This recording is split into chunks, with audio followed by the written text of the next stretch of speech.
Chris Norman's life is often seen through the lens of success, a long career, international hits, and decades of recognition as a distinctive voice in British pop rock. Yet, behind that smooth surface lies a more complicated story shaped by instability, pressure, and quiet personal sacrifice. From a childhood marked by constant relocation to years of relentless touring and eventual creative limitation, his journey reflects both achievement and emotional cost. This is not a story of scandal or collapse, but of endurance. It is about how success can quietly reshape identity and create struggles that remain invisible to the public eye. Early life and instability. Chris Norman was born in 1950 in Redcar, a coastal town in northern England, into a family already shaped by music and uncertainty. His father worked as a professional singer, moving from one short-term job to another, while his mother tried to hold family life together amid constant change. The family moved frequently across towns, leaving Chris without a stable home or lasting friendships.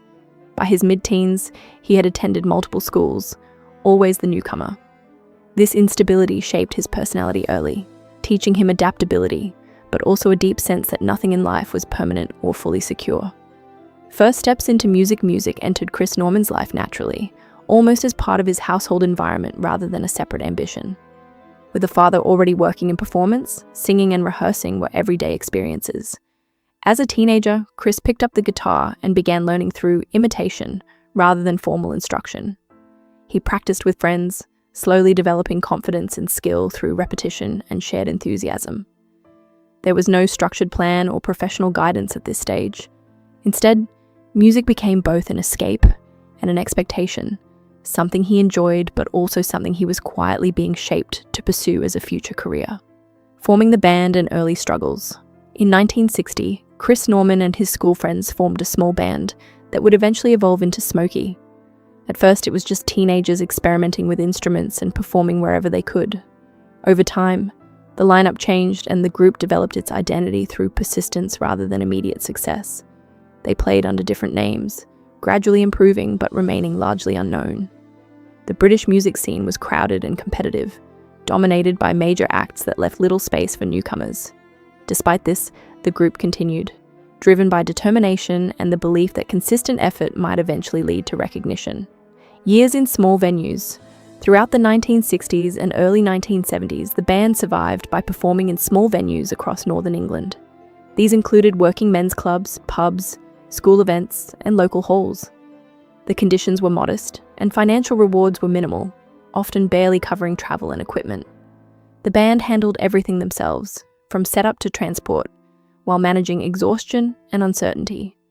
Many similar groups dissolved under the same pressures, but they persisted.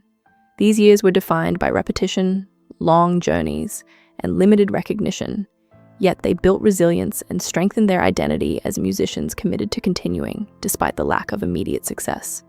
Breakthrough and rise of Smokie. The breakthrough came when the band was discovered by songwriters and producers Mike Chapman and Nicky Chin. With their guidance, the group refined its sound and eventually adopted the name Smokie.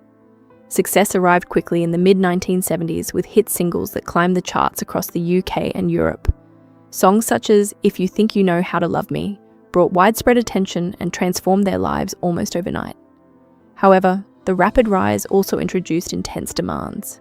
Touring schedules became relentless, and the band transitioned from struggling performers to internationally recognized artists within a very short period.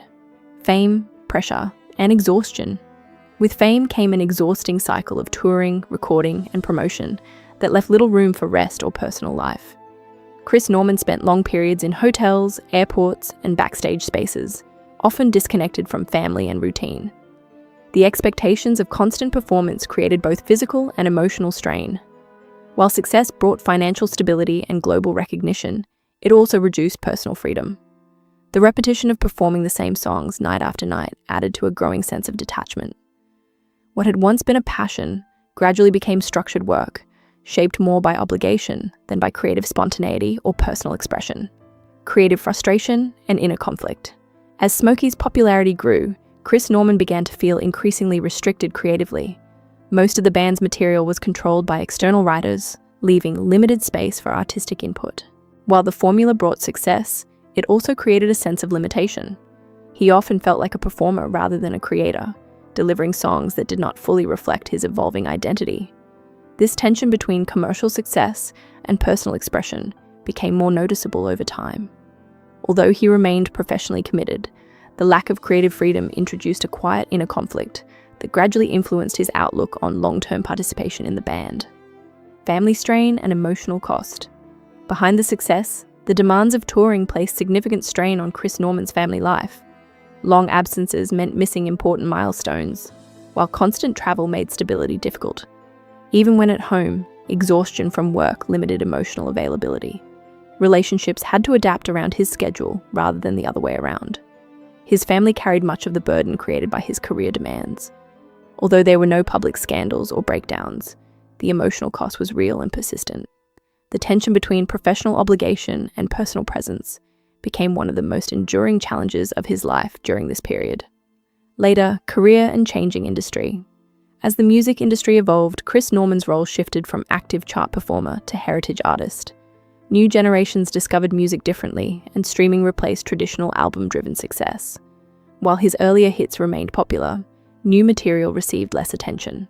Concerts increasingly focused on nostalgia, with audiences expecting familiar classics rather than experimentation. This shift required adaptation, balancing personal creativity with public expectation. Although still respected, his presence in the mainstream industry changed significantly.